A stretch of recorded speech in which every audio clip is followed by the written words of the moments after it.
Hello friend, જય શ્રી કૃષ્ણ. કેમ છે? રસોઈની રંગતમાં તમારું સ્વાગત છે. આજે આપણે બનાવીશું મમરાનો એક નવો નાસ્તો, જે બનાવવામાં ખૂબ જ ઇઝી છે અને તમે ગમે ત્યારે બનાવીને ખાઈ શકો છો. અને ઘરમાં રહેલી સામગ્રીમાંથી જ આ નાસ્તો બને છે. તમે એને ડિનરમાં કે કોઈ પણ ટાઈમે ખાઈ શકો છો. અને મમરા તો સૌને ભાવતા હોય છે. તો આ મમરાનું તમે આપણે ભેળ કે ચેવડો કે એવું ખાઈને કંટાળી ગયા હોય છે, તો આ તમે જરૂરથી ટ્રાય કરજો. કંઈક નવું લાગશે અને બધાને ખૂબ જ ભાવશે. તો મમરાની ચટપટી બનાવવા માટે આપણે 3 ટેબલસ્પૂન તેલ લેશું. તેલ ગરમ થાય એટલે આપણે એમાં 4 થી 5 લીમડાના પાન નાખીશું. અડધી ચમચી આપણે રાઈ નાખીશું. અને 3 ડુંગળીની મેં ઝીણી સમારી લીધી છે એ નાખીશું. અને 1 લીલું મરચું નાખીશું. હવે એને આપણે સરખી રીતના સાતળી લેશું. જો તમને મારી રેસીપી પસંદ આવતી હોય તો લાઈક કરો, શેર કરો અને સબસ્ક્રાઈબ કરો. બાજુમાં આપેલ બેલ આઇકન પર ક્લિક કરો, જેથી કરીને મારી નવી રેસીપીના નોટિફિકેશન તમને જલ્દી મળે. હવે મેં મમરાને 5 મિનિટ પલાળી લીધા છે, જેને મેં ચાળણીમાં કાઢી લીધા છે, જેથી કરીને મમરા એકદમ સોફ્ટ થઈ જશે. હવે આપણે મીઠું નાખીશું સ્વાદ મુજબ. 5 ચમચી આપણે હળદર નાખીશું અને સરખી રીતના આપણે મિક્સ કરી લેશું. આ નાસ્તો ખૂબ જ ટેસ્ટી લાગે છે. 3 ટમેટાં નાખીશું. તમે એમ પણ છોકરાના લંચ બોક્સમાં પણ આ નાસ્તો આપી શકો છો. હવે આપણે સરખી રીતના મિક્સ કરી લેશું.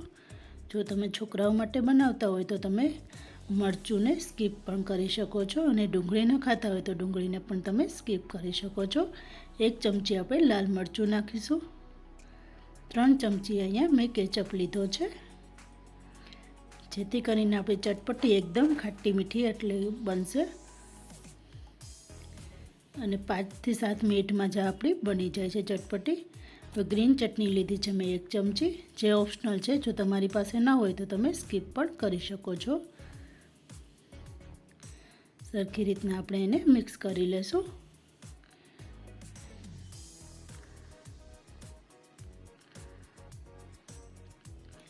હવે આપણે જે મમરા પલાળ્યા હતા એ આપણે અંદર નાખીશું. મમરાનું કોઈ માપ નથી, પણ અહીંયા મેં 2 કપ જેટલા મોટા 2 કપ હોય એટલા લીધા છે મમરા. મમરા તમે વધારે ઓછા લઈ શકો છો. હવે આપણે એને સરખી રીતના મિક્સ કરી લેશું. હવે 1 લીંબુનો રસ નાખવાનો છે.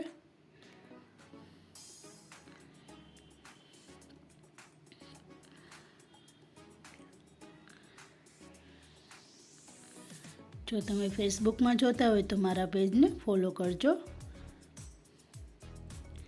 હવે આપણે મિક્સ કરી લઈશું.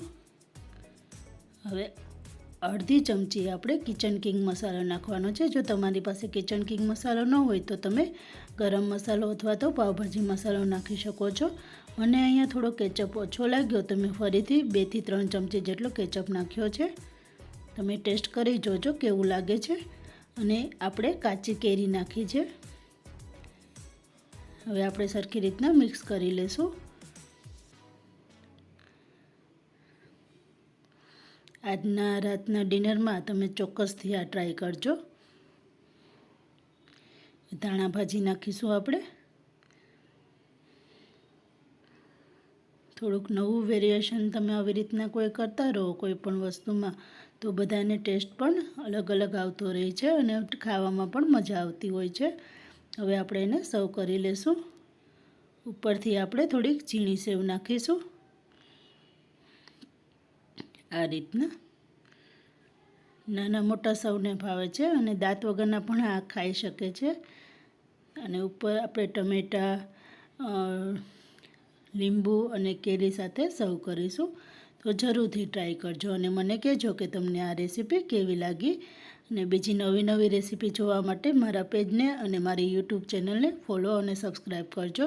Bye bye friends, thank you.